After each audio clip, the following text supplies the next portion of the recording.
La revue de presse de Julien Herpin. Bonjour Julien. Bonjour Jean. Ce matin, on parle de problème de couleur à la TAN dans 20 minutes. Oui, problème de couleur parce que problème d'horaire, c'est 20 minutes qui nous en parlent. Les jours verts, les fonds voire rouges. Explication, depuis lundi, nous aurions dû passer en jour bleu, donc en jour normal.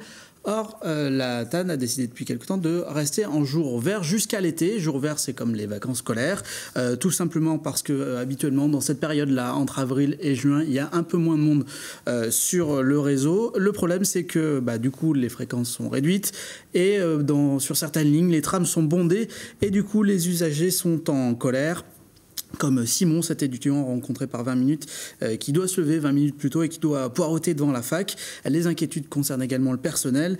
Si les bus sont bondés, il y a du coup du retard, des usagers qui s'énervent un peu.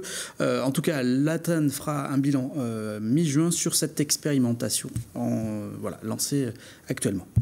En ce moment, il fait très froid le matin et le gel attaque. C'est Presse Océan qui en parle.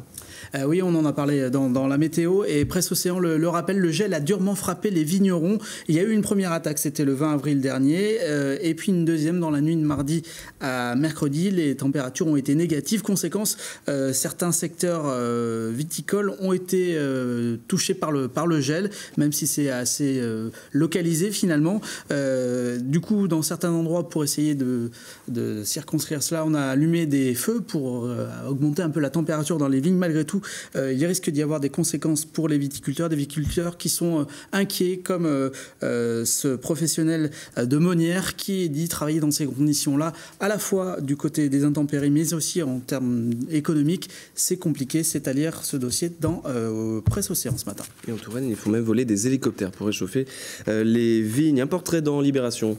Oui, dans Libération, qui nous emmène du côté du Loro-Boutreau, dans un vidéoclub à l'américaine. Des vidéoclubs, il n'y en a plus beaucoup. Il y en avait 4000 il y a quelques années encore, une centaine désormais en France. Et celui de Daniel, Dan pour les habitants du Loro-Boutreau, tient un bon. Il est un passionné des États-Unis où il a vécu durant les années 80 et est revenu en France. Il a lancé sa boutique qui tient toujours bon, 9000 références malgré Internet, malgré la concurrence du téléchargement légal ou illégal. Il est bel et bien installé au Loro-Boutreau et sa boutique fonctionne plutôt bien, c'est à dire dans Libération ce matin. Et un mot de l'hebdo C'est vrai, on a le temps ? On n'a pas trop le temps, donc la prochaine fois. Merci Julien.